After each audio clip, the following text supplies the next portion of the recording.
G'day. I'm in Ho Chi Minh City for my last trip before Dalat Airport closes, and I'm doing civil planning the local way with a cup of coffee. And yes, for anyone wondering, coffee here in Vietnam is rarely hot. It's warm, comfortably warm, like it's been emotionally supported into readiness. There's a big push for more tourism here in Dalat, and with the airport reopening in about 6 months, the city's going to feel that shift fast.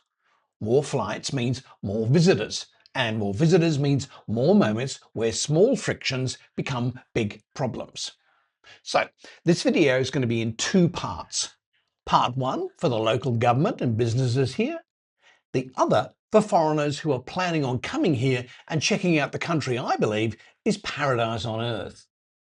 As psychologist Bluma Zaganik said, more on that in a moment. I want to be very clear about my tone here. I love Dalat. I have moved here for good and see no reason to leave. I'm also not here to do the Western bloke knows best routine. I'm here to do the opposite, show practical respect.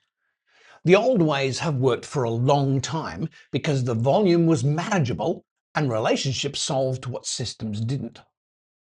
But higher volume needs a slightly different operating system.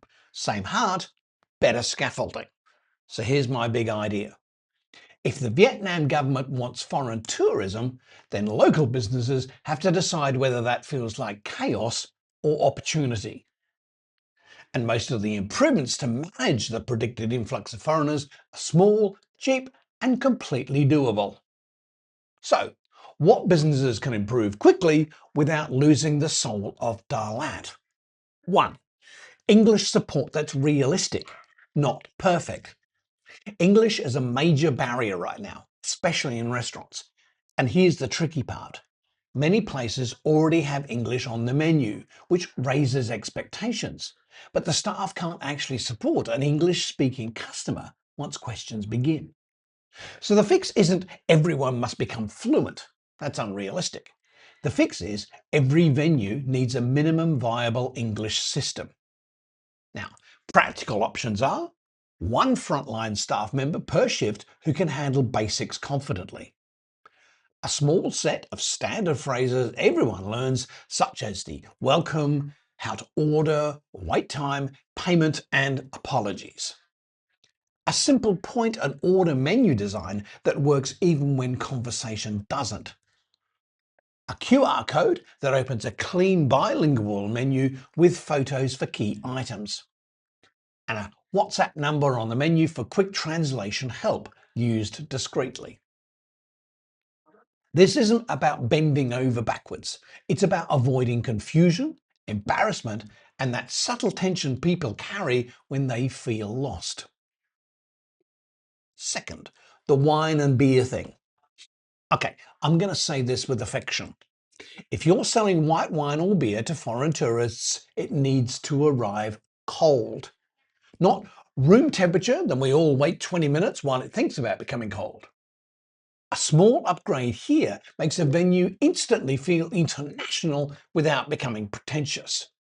Pre-chill white wine and beers is standard, even just a small rotating selection. If storage is limited, keep one fridge shelf just for whites and beers. If a bottle isn't chilled, be upfront with the customer.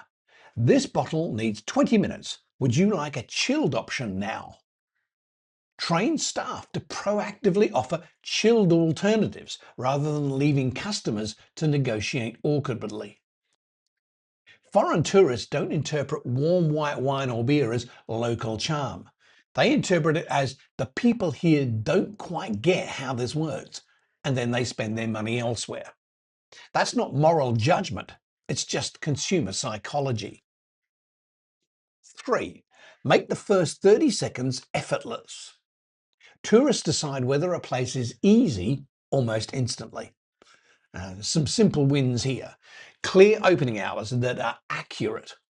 I can't begin to describe the frustration that comes from checking Google to make sure one of my wife and my favourite restaurants is open. We then fight through the tenfold increasing traffic madness that is Tet, only to arrive at the restaurant and discover it's closed until after Tet. More simple wins. Prices visible before people have to ask. A menu that matches what is actually available. One payment process that's obvious. And a clear order point and pickup point if it's busy. Most conflict isn't about waiting, it's about not knowing. 4. Payment flow that matches modern travel. Foreign tourists carry different wallets, and some carry no cash at all. Easy upgrades include international card payments where possible, not just via bank QR codes. One person on shift trained to handle payment quickly. Clear signage, cash, card, transfer, what's accepted. And receipts available without drama for travellers tracking expenses. This one change reduces stress for staff as well, because payment confusion is emotionally exhausting on both sides. Now, here's the one that isn't just a business issue. It's the roads. If foreign tourists arrive expecting to self-drive a car or ride a motorbike like they might in other destinations, they're in for a rude awakening. It's not that locals can't drive, it's that the style of driving in Dalat assumes a shared local intuition, and foreign visitors simply don't have that intuition. Even visitors from other cities in Vietnam don't have it. So, although road rules in Dalat often feel like a philosophical concept, a beautiful idea, it's not always physically observed. If the plan is to grow foreign tourism, road behaviour becomes part of the tourism product. Not because foreigners are precious, but because serious accidents are bad for everyone: families, hospitals, businesses, and the city's reputation. So what can be done without turning Dalat into a police state? And this is where I actually think local government, Lam Dong province and city level stakeholders can run a practical education campaign that protects locals and visitors. Not a scolding campaign, a competence campaign. Things that would help. Clear messaging that safe driving is part of being an international destination. Public education on predictable lane behaviour, indicators, overtaking and pedestrian right of way. Visible enforcement in high tourist areas during peak times, focused on the worst risks. And tourist-facing education as well. If you're not experienced, don't self-drive here. Use Grab, taxis or drivers. And partner with car and bike rental shops so they give realistic safety guidance, not just keys and optimism. And this is the big one. Working to change the habits of some drivers and riders here, which includes behaviour like pulling out from side streets onto major roads without looking to see if anyone is about to ram into them. This one act, pulling out without looking and expecting everyone already travelling at speed to slam on their brakes to avoid ramming you, is going to end in some nasty accidents and possibly fatalities. Foreigners won't be prepared for such road behaviour and chaos. Confusion, anger, and a bad reputation for Dalat will undoubtedly be the result. Also, overseas visitors are very used to putting their seatbelt on when they get in a car. But many of Dalat's Grab and taxi drivers seem to bury the seatbelts out of sight. And that's going to cause a lot of stress for foreigners, especially the older visitors and those with children.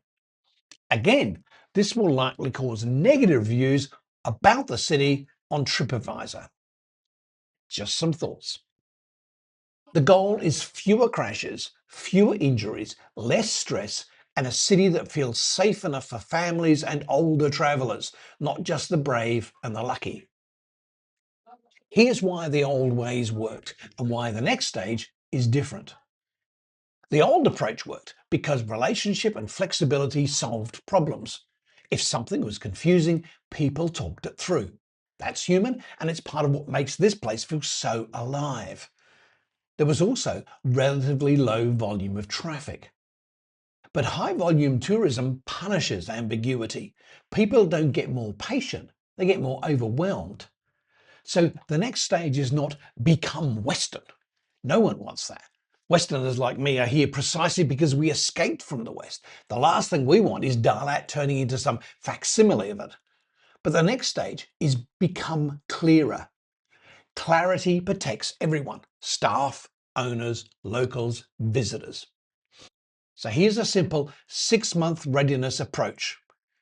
If I were advising local businesses, I'd suggest 3 waves. Months 1 and 2, remove confusion. Assess the signs, menus, pricing, payment options, accurate Google Maps, because Grab operates on the shortest distance model, not the quickest, and accurate opening hours. Months 3 and 4, build minimum viable English. 1 bilingual anchor per shift, basic phrases, bilingual menu that truly matches the service. And thirdly, months 5 and 6, polish the experience. Cold white wines and beers as standard, consistent service routines, and collaboration with neighbouring businesses so that whole streets feel easy. In closing on this first section, Dalat is special. People come here because it feels like a place, not a product. When the airport reopens and tourism rises, as it will, we don't need to lose the personality of the city. We just need to reduce the friction that makes everyone tired. And so on to part 2, the message to foreigners thinking of visiting this wonderful city. 1. Watch this video from Evan A and subscribe to his channel. I agree with everything he says. Now, I know Captain Impulse Control created a percentage greater than 100, but I'm going to be a stick-in-the-mud conservative who only believes in science, and so I will only agree with Evan 100%. I'm going to link to his much watched video at the end of this one. 2. After Evan's video, watch my mate Ken's video. Compulsory watching, both of them. Link also at the end of this one. 3. Do not think you can come here, hire a bike or scooter and be an instant local. As I said earlier in this video, the road rules are conceptual. It takes a few months of observing from the safety of someone else driving you around before you understand how the traffic flows here. This is not the West, it is Vietnam, and if you try and impose your beliefs on what is right, you will be treated as a bloody Westerner. And as Evan says in his video, doors will subtly close on you and you won't know why your experience of this country is baffling. Yes, Western road rules might seem logical and sensible, but the Vietnamese have centuries of experience in repelling foreign invaders. They also have instinctive knowledge and intuition about how traffic works and doesn't work here. Don't be that foreigner that gives us all a bad name. Or as we say in Australia, don't be a dickhead. 4. In some countries, like my home of Australia, tipping is just not done. No locals tip in Australia. In Vietnam, the service workers are so poorly paid that your spare dollars can help them feed their families, especially in a city that is becoming so expensive that they are being priced out of living here. Your tips are quite often far more than you can possibly realise. And above all, always be a lady or a gentleman. Smiling and politeness will give you a second chance at being welcomed. Cultural imperialism will definitely not.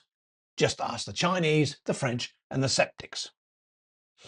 And now I'm going to drink this coffee at exactly the temperature it was always destined to be. Politely warm.